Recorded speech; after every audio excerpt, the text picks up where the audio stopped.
The army are organizing a health camp in a remote village of Arunachal, and they have only two army doctors. So they've requested the Arunachal state government to send two doctors from government hospital to help them in their medical camp. So this story is how these two tribal doctors, what they experience when they attend the medical camp organized by the army. So,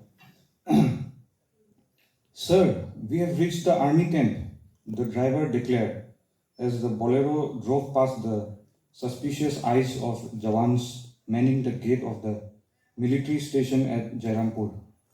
Mainum, a medical officer, and Alongkam, a child specialist, were to join two army junior doctors for a health camp to a reclusive village up in the hills, an hour's journey from Jairampur. When the driver left, a Jawan beckoned them to the mess for breakfast. We already had our meal, just tea would be fine, Alongkam told the Jawan before they sat down. Mainum, through his years at Delhi while preparing for his postgraduate exams, which he could not crack, unlike Alongkam, had formed a rigid opinion about mainlanders. The mainlanders usually did not speak politely to strangers from the northeast or look at them with respect. They turned friendly only when there was some benefit from such an interaction.